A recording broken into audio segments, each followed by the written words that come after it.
안녕하세요. 저는 남편과 다툼 끝에 이혼을 결심하게 된 31살 여자입니다.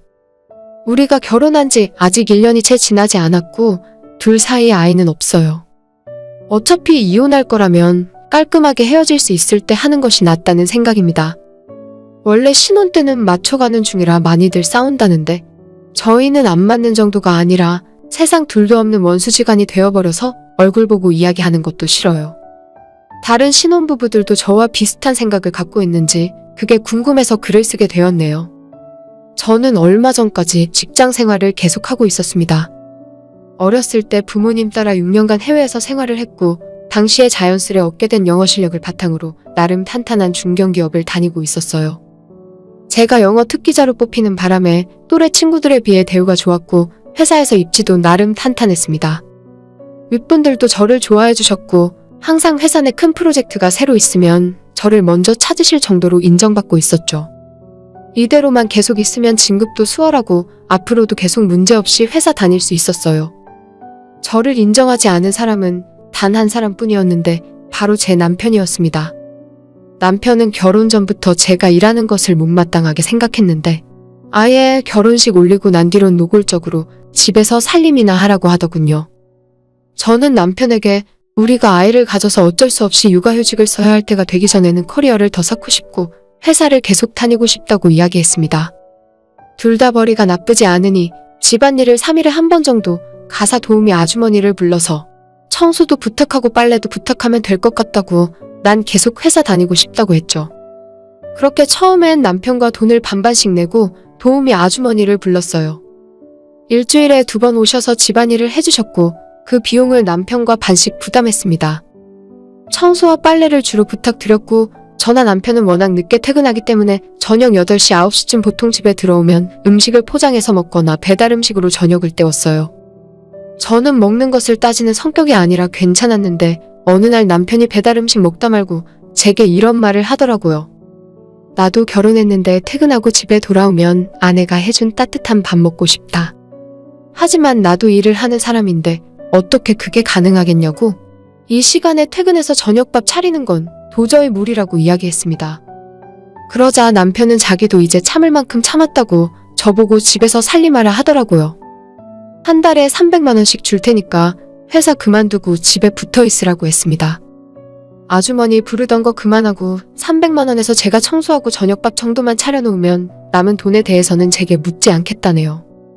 알뜰하게 살림하면 지금 받는 월급만큼은 못해도 소소하게나마 용돈벌이 할 수 있고 어차피 집에 있고 시간이 남으니 제 영어 실력을 이용해 부업이라도 하면 추가로 돈을 벌 수 있지 않겠냐고 저를 설득하더라고요. 제 남편은 식당 하나와 카페 하나를 운영하고 있었는데 자영업자라 보니 한 달 소득이 일정하진 않았지만 그래도 매달 1,000만 원 이상은 벌어왔어요. 회사를 다니면 제가 받는 월급이 세금 떼고 300만 원 조금 넘었는데 저도 남편에 비할 바는 아니지만 다른 친구들보다는 많이 받는 편이었거든요. 그래서 막상 회사 그만두고 살림을 하라고 하니 아까워서 못 그만두겠더라고요.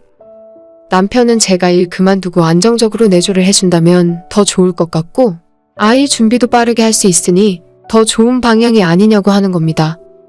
그 말을 듣고 난 후 정말 고민을 많이 하게 되었어요. 저는 당시에 제가 하는 일을 정말 좋아했고 결혼하고 난 이후에도 이 회사를 그만둔다는 것은 상상해 본 적도 없습니다. 하지만 한편으로는 내가 사랑하는 남자가 바깥일에 최선을 다할 수 있게 내조를 해주고 우리 아이가 태어나면 남에게 맡기지 않고 내 손으로 아이를 볼 수 있다는 점이 나쁘진 않더라고요. 남편이 정말 열심히 사는 사람이라는 건 연애할 때부터 알고 있었어요. 가게 2개 운영하면서 바쁠 때는 밤에 자는 시간 쪼개가면서 하루 종일 일했고 그나마 요즘 조금 수익이 나는 거지 작년에는 버는 거 없이 까먹기만 해서 남편이 직원 적게 쓰고 아침부터 저녁까지 일하면서 고생했던 것도 잘 알고 있죠. 저는 결국 남편을 이기지 못하고 회사를 그만두고 살림을 하기로 결심했습니다. 제가 사표를 내는 날에 회사 동료들이 정말 아쉬워하면서 나중에 아이 낳고 나서 언제든지 돌아오라고 할 정도였죠.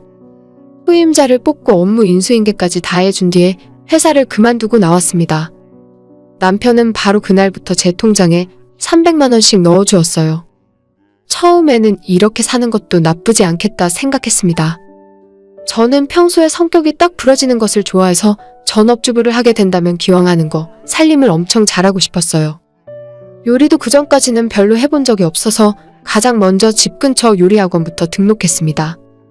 남편은 자기는 많은 걸 바라지 않고 청소 빨래만 자주 해주고 출근할 때 아침 차려주고 퇴근하고 오면 저녁 차려달라고 그것만 해주면 된다 하더라고요.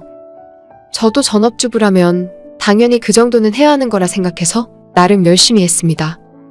아침 7시에 일어나서 아침 준비를 하고 9시에 집에서 나가는 남편을 위해 매일 새로 지은 밥과 국을 준비했어요. 남편이 아침 먹는 사이에 출근할 때 입고 나갈 옷도 미리 준비해두고 매일 아파트 주차장까지 출근하는 남편을 배웅해 주었습니다. 남편은 초반엔 아주 만족하면서 기분 좋게 출근하게 해줘서 고맙다고 하더라고요. 남편 출근시키고 나서 집안 정리를 하고 매일매일 대청소를 하다시피 했습니다. 청소기 돌리고 걸레질하고 화장실 두 곳을 청소하고 나면 오전이 그냥 지나가 버려요. 그제서야 늦은 아침을 먹고 요리학원 갔다가 마트 들러서 장보고 집에 돌아오면 남편 퇴근하고 집에 오기 전까지 저녁밥 준비를 했습니다. 매일 새로 밥을 하고 남편이 좋아하는 볶음 요리도 한 개, 찌개도 하나 끓였죠. 제가 준비한 저녁을 퇴근한 남편과 같이 먹고 둘이 잠깐 대화를 나누고 나면 하루가 그렇게 다 지나가더라고요. 저는 제가 생각해도 참 잘한다 싶을 정도로 전업주부로서 최선을 다했습니다. 남편도 제가 생각보다 잘하니까 잔소리도 없고 고맙다고 하더라고요. 남편이 먹고 싶다고 하는 건 요리학원에서 배워오거나 인터넷을 찾아서 어떻게든 만들어 주었고 배달 음식이나 사 먹는 반찬 같은 건 웬만하면 사지 않았습니다. 하지만 몇 달의 시간이 흐르고 남편 가게 매출이 떨어지기 시작하면서 우리 부부 사이에 갈등이 생기기 시작했습니다. 돈이 부족해지자 남편은 제게 주는 300만 원이 아까웠던 것 같더라고요. 그때부터 제가 하는 살림의 생트집을 잡기 시작하고 집에서 살림하면서 큰 돈을 남겨먹기라도 하는 것처럼 의심을 하기 시작했죠. 기껏해야 300만 원인데 그 돈에서 공과금 내고 마트에서 장보고 나면 그렇게 많은 돈이 남는 것도 아니거든요. 기껏해야 커피값이나 우리 친정 부모님한테 용돈 조금 드릴 정도인데 남편은 그마저도 아까워하며 안 하던 반찬 투정을 하기 시작했어요. 반찬이 이게 뭐야? 내가 돈을 얼마나 주는데 식탁이 이렇게 부실해? 평소에 식당에서 고기를 팔기 때문에 고기 반찬 별로 좋아하지도 않는 사람이 어느 순간부터 식탁 위에 소고기가 올라오지 않으면 화를 내더라고요. 돼지고기 반찬을 올려도 저보고 돈 아끼려고 기껏 일하고 돌아온 남편에게 돼지를 먹이냐고 할 정도였습니다. 낮에 집안일 하고 있으면 자기가 오늘 저녁에는 뭘 먹고 싶다고 문자로 알려줬는데 그 리스트가 좀 너무하다 싶더라고요. 어느 날은 대게, 어느 날은 꽃게탕, 또 어떤 날은 소갈비찜. 제가 직접 재료를 사다가 만들어도 재료비만 몇만 원은 훌쩍 넘는 음식들을 매일 해달라고 하니까 저는 저대로 스트레스를 엄청 받았습니다. 세상에 어떤 가정집에서 매일 저녁을 식당에서 먹는 것처럼 차려놓고 먹습니까? 남편이 그렇게 먹어대기 시작하니까 생활비 300에서 남는 돈은 아예 없어지고 아침부터 저녁까지 집안일 하면서 제가 한 달 손에 남는 돈은 커피값이 고작이었습니다. 내가 회사 다닐 때는 부모님 용돈도 넉넉하게 드리고 친구를 만나도 내가 밥을 사고 어딜 가도 당당했는데 남편이 주는 돈 받아쓰기 시작하니까 눈치 보느라 그러기도 힘들었는데 이제는 아예 남는 돈이 없어져 버렸습니다. 거기에 한술 더 떠서 청소 상태를 가지고 타박하기도 하고 이게 무슨 군대에 온 것도 아닌데 남편은 퇴근하고 집에 돌아오면 하얀 물티슈를 한 장 꺼내서 문틈이나 찬장 같은 곳을 훑어서 여기 먼지 나오는 것 좀 봐. 이런 거 청소 제대로 안 하면 전부 우리가 다 마시는 거야? 라고 잔소리를 하더라고요. 빨래는 일부러 많이 만들려고 작정을 한 건지 집에서 입는 티셔츠나 반바지도 하루 입으면 빨래통에 들어가 있고 출근하러 나가면서도 갈아입을 옷을 챙겨가서 남편이 한번 나갔다 들어오면 두 벌 세 벌의 빨래가 생겼습니다. 그나마 집에 제가 혼수로 해간 건조기라도 있어서 다행이었지 그게 없었으면 진작 화내고 때려쳤을지도 몰라요. 그렇게 하루 종일 집안일을 하다 보니 슬슬 제가 이 집의 가정부로 있는 건지 이 사람의 아내로서 존재하는 건지 모르겠더라고요.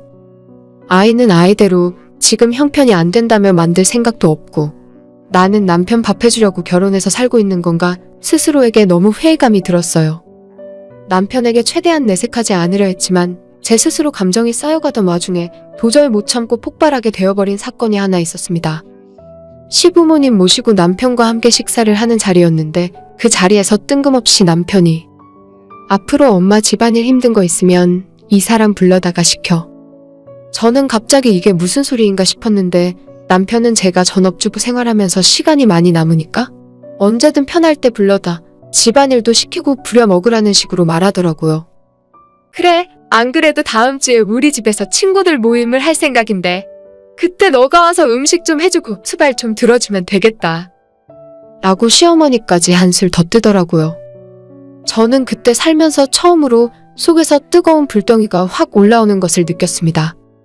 이 사람이 하다하다 나를 자기 집 머슴으로 여기는구나 싶더라고요. 저도 성격 있는 사람이지만 시부모 앞에서 소리 지르고 싸울 수는 없어서 그 자리가 끝나기를 조용히 기다렸습니다. 집에 돌아오는 차 안에서 남편에게 나는 너 같은 인간이랑 못 사니까 이혼하자고 했어요. 지금까지 몇 달 동안 잘해줬더니 눈에 보이는 것이 없냐고? 집안일 트집 잡는 건 내가 전업주부니까 참았는데 너네 엄마 머슴살이까지 하면서 살 이유 하나도 없다 했습니다. 남편은 당황하면서 그런 게 아니라고 했지만 저는 더 이상 변명 듣고 싶지 않았어요. 한 달에 300만 원 주면서 사람을 어디까지 부려먹을 생각이냐고. 난 바로 회사 복직할 거고 너랑 이혼하고 안 살겠다고 이야기했습니다. 미안해. 내가 잠시 정신이 나갔었나 봐. 집안일 하란 이야기 안 할게. 이혼은 참아주라. 남편이 집에 돌아와서 제 앞에 무릎까지 꿇으며 싹싹 빌었지만 이미 이 사람의 찌질한 밑바닥까지 봤기 때문에 같이 살 생각은 전혀 없었죠. 앞으로 알아서 300만 원 주고 청소 빨래 밥까지 차려주는 사람을 구해서 쓰던 알아서 하라 이야기하고 저는 다음날 짐 챙겨서 친정으로 들어왔습니다. 전에 다니던 회사 부장님께 전화했더니 안 그래도 제 후임으로 들어온 분이 회사 적응 못하고 그만둬서 아직 공석으로 있다더라고요. 빨리 돌아올수록 환영이라는 말에 바로 다시 일을 시작하기로 했습니다. 남편에게는 이혼 서류에 도장 찍으라 보내놨는데 아직까지 이혼하겠다는 말은 안 하더라고요.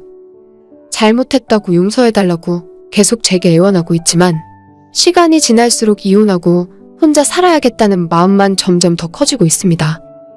밥 차려주고 챙겨줘야 할 사람 없으니 너무 편하고 좋더라고요. 이번 일로 저는 전업주부가 절대 만만한 일이 아니라는 것을 깨달았고 제 스스로 일해서 돈 벌지 않으면 남편부터 나를 우습게 여긴다는 것도 느낄 수 있었어요. 하루빨리 남편과의 관계를 끝내고 다시 예전의 나로 돌아가서 살고 싶습니다.